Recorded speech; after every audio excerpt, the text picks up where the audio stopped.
নমস্কার, শুভ সন্ধ্যা। Trading Jones YouTube চ্যানেলে আবারও আপনাকে স্বাগত। তো আপনারা এর আগে অনেক ভিডিও দেখেছেন, কিন্তু এই টপিক নিয়ে বাংলা ভাষায় কেউই সেরকম ভিডিও বানায়নি বুঝতে পারার মতো, সেটা আমার মনে হলো। তাই আমি এই টপিকের ওপর ভিডিওটা বানাচ্ছি।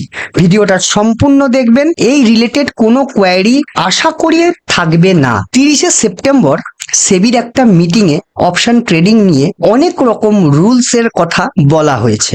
যখন পিডিএফটা আমি পুরোটা পড়লাম, সেখানে একটা কথা বারংবার করে বলা হলো, আর আমি এটা দেখে আশ্চর্য হলাম। সে কথাটা কি? সেবি বারংবার বলছে যে রিটেলাররা অনেক লস করছে, রিটেলারদের বাঁচানোর জন্য এই রুলস আনা হচ্ছে। কিন্তু একবার ভেবে দেখুন তো, যারা মার্কেটে অন্তত 2-3 বছর আছেন, যারা নতুন এসছেন তা আমি কিন্তু তাদের কথা বলছি না, যারা মার্কেটে 2 থেকে 3 বছর অন্তত আছেন, তারা জানেন তখন কিন্তু 2 দিন বা 1 দিন এক্সপায়ারি হতো। কিন্তু এখন বর্তমান সময়ে প্রত্যেক কটা দিন এক্সপায়ারি। আপনি দেখুন নিফটি, আপনার চোখের সামনে আমি নিফটি খুলছি, দেখুন অপশন চেন 3 অক্টোবর এক্সপায়ারি। আপনার চোখের সামনে আমি ফিন নিফটি খুলছি, অপশন চেন দেখুন 8 অক্টোবর এক্সপায়ারি। আপনার চোখের সামনে আমি ব্যাংক নিফটি খুলছি, দেখুন 9 অক্টোবর এক্সপায়ারি।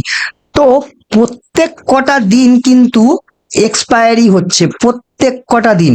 এর ফলে কি হচ্ছে বলুন তো, মানুষের মধ্যে না একটা হিরো জিরো করার প্রবণতা কিন্তু চলে আসছে। দিন দিন প্রবণতা চলে আসছে। আজকে ধরুন আপনি কোনো 20 টাকার ব্যাংক নিফটির একটা কল কিনলেন, দেখা গেল ওটা 20 টাকারটা 200 টাকা হয়ে গেল। আপনি কিন্তু আবারও কালকে ধরুন ফিন নিফটির এক্সপায়ারি, আপনি কিন্তু ফিন নিফটির এক্সপায়ারিতে আবারও ট্রেড করবেন ওই হিরো জিরো। তাহলে এটা কারা এনেছে? এই রুলসটা কারা এনেছে? রেগুলার এক্সপায়ারি করাতে হবে, তারাই এনেছে। আচ্ছা, তার পরের পয়েন্ট বলছে লট সাইজ বাড়ানো হবে। লট সাইজ তো প্রথমেই বাড়ানো ছিল, লট সাইজ কমিয়েছেন কেন?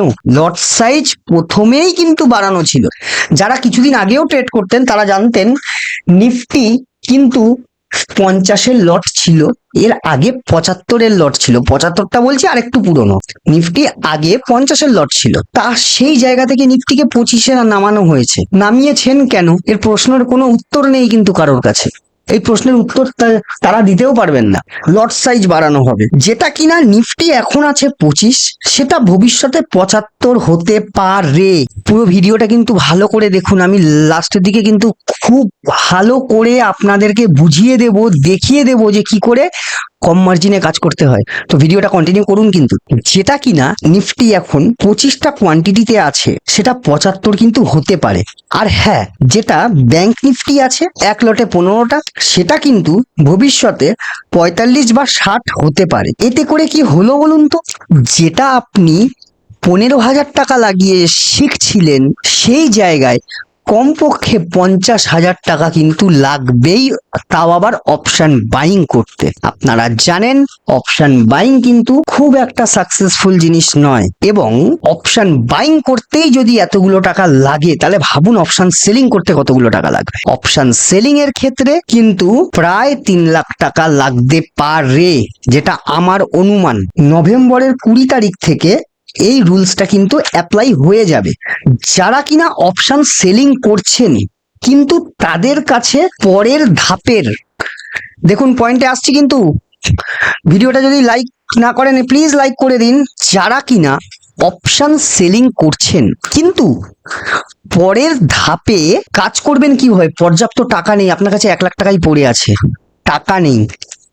আসুন তাদেরটা একটু দেখিয়ে দিই। নিফটি এই যে অপশন চেন আপনার চোখের সামনে খুলবে, দেখে নিন। চলে যাবেন কোথায়? এই যে বাস্কেট মোড লেখা রয়েছে, দেখতে পাচ্ছেন? এই যে ওপরে বাস্কেট মোডটা প্রেস করবেন।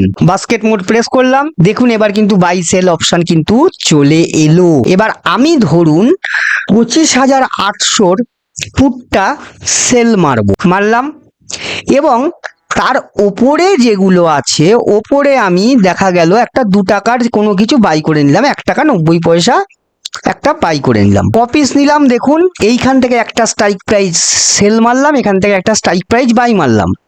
তাহলে এইখানটায় কি আসছে দেখুন, এইখানে কিন্তু 2 এসে গেল। দেখুন এই জায়গাটাকে এটাকে আপনাদের দেখানোর জন্য এত স্লো করছি আমি, এটাকে আমি ওপেন করলাম। এবার আপনাকে ঠিক এই কোয়ান্টিটি লটসের এই জায়গাটা দেখতে হবে। এই যে 1 1 করা আছে, এই যে 1 1, এইখানটা ভালো করে লক্ষ্য করুন। এই জায়গাটা আমি কত করব? এইখানটা আমি 3 করব, 3। আর এইখানটা আমি কত করব? 3 করব। তাহলে আমার অ্যাপ্রক্সিমেট মার্জিন কত লাগছে? আমার অ্যাপ্রক্সিমেট মার্জিন কিন্তু লাগছে 78,364 টাকা। এটা আমার অ্যাপ্রক্সিমেট মার্জিন লাগছে আমি যদি এটিএম সেল করি। এটা আমি দেখালাম নিফটিতে। আসুন ব্যাংক নিফটিটা দেখে নিই। আর আমি আন্দাজ করছি যে ফিন নিফটি হয়তো থাকবে না, ফিন নিফটি হয়তো বা বিসর্জনের বাজনা বাজছে নভেম্বর থেকে। দেখা যাক কি হয়, মনে হচ্ছে আমার এটা কোথাও একদিক দিয়ে। এবার আপনার চোখের সামনে দেখুন ব্যাংক নিফটি আছে। ব্যাংক নিফটি ধরে নিন আমি 53,000 এর পুট যদি আমি সেল মারি, এইটা ধরুন আমি সেল মারছি, সেল করলাম, ওপর দিকে চলে যাচ্ছি, ওপর দিকে চলে যাচ্ছি, আমি 50 টাকার একটা জিনিস কোনো কিছু বাই করছি। দেখুন আবারও আপনাকে সেই একই ইন্টারফেস আসছে। এই অ্যারোটা আপনি টিপবেন, টিপলে আপনার এখানে কি আছে? কোয়ান্টিটি 1 1 করা আছে। এখন কত টাকা লাগছে দেখুন, 34,900, ওই ধরে নিন আপনি 35,000 টাকা অ্যারাউন্ড লাগছে। এইটা এবার আপনি 3 দিয়ে মাল্টিপ্লাই করুন। এবার এর বেশি টাকা লাগতে পারে না, এর বেশি টাকা লাগতে পারে না। তো আমি তার জন্যই বলি রেসপেক্ট সরস্বতী লক্ষ্মী पैदल आपके पास आएगा। যা ইচ্ছা করুক, কিন্তু অপশন ট্রেডিং যদি চলে, ট্রেড কোনোদিনও বন্ধ হবে না। একটা জিনিস কিন্তু ওরা বলেছে, অপশন সেলিং এ 2% করে মার্জিন বাড়িয়ে দেবে। 1,04,900 টাকা দিতে পারছি 3 লট সেল করতে, সেখানে কি 2,000 টাকা দিতে পারবো না? ভেবে দেখুন, সেখানে কি 2,000 টাকা দিতে পারবো না?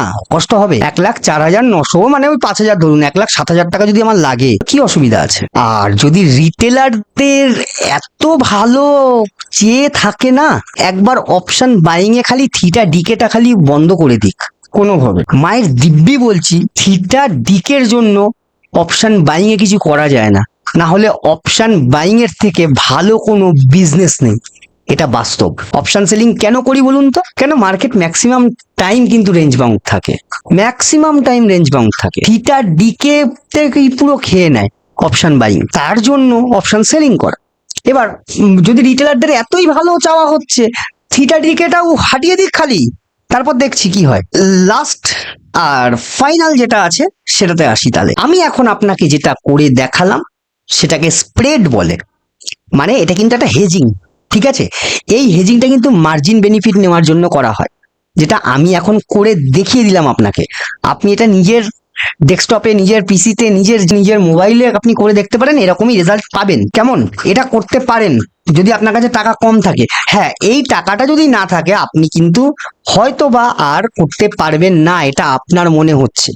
কিন্তু সেই ভুলটাও আমি ভাঙিয়ে দিচ্ছি, দেখে নিন। সেই ভুলটাও আমি ভাঙিয়ে দিচ্ছি। ওয়েট, আপনি সেল করেছেন 337 টাকারটা, এবং যদি ধরুন আপনি বাই করে নিলেন এখানটায়, তাহলে দেখুন আপনার মার্জিনটা কি লাগছে। 78,000 টাকায় কিন্তু আপনার কাজ শেষ হয়ে যাচ্ছে। তাও আবার option selling. Mind it very carefully, option selling, যেখানে প্রবাবিলিটি আপনার অনেকটা বেশি। তাহলে এবার আপনি বুঝুন, লট সাইজ 60 করে, 45 বা 60 করা হতে পারে আমার যতদূর ধারণা। সর্বশেষ পয়েন্ট একটাই বলবো, ভিডিওটা অনেক লম্বা হচ্ছে আমি জানি, তো ক্ষমা করবেন। আমার মনে হলো পুরো খুলে কেউ কথা বলছে না, তাই আমি কথাটা বলতে এলাম, তাই আমি ভিডিওটা করছি। সর্বশেষ পয়েন্ট যেটা দেখলাম, ক্যালেন্ডার স্প্রেড। ক্যালেন্ডার স্প্রেড কি হয়? কেউ যদি এইখানে কোনো কিছু সেল করলো, এইখানে কোনো কিছু সেল করলো, সে গিয়ে পরের এক্সপায়ারির কোনো কিছু বাই করলো, এরকমও অনেকে কাজ করে, তাকে ক্যালেন্ডার স্প্রেড বলে। এই যে দেখুন, 9 অক্টোবর 9 অক্টোবর, দেখতে পাচ্ছেন? এই যে 9 অক্টোবর 9 অক্টোবর, কিন্তু এটা দেখুন কত আসছে, এটা কিন্তু 16ই অক্টোবর আসছে। তার মানে কিন্তু এইটা কিন্তু এক্সপায়ার এই সপ্তাহে নয়, এটা কিন্তু পরের সপ্তাহে এক্সপায়ার। তো এই ধরনের কাজগুলো সেবি কিন্তু আর করতে দেবে না, এই রুলসটা এসছে। তো যারা কিনা ক্যালেন্ডার স্প্রেড করেন, তারা কিন্তু একটু অন্যভাবে নিজেদের ব্যাপারটা একটু বুঝে নেবেন। সব শেষে একটাই কথা বলবো, আপনারাই ডেকেছেন, আপনারাই মার্জিন কমালেন, আপনারাই কিন্তু লট কমালেন। এখন আপনারাই বলছেন লিটারারদের ভালো চান, আপনাদের নিজেদের মতের ঠিক নেই কখন কি করছেন।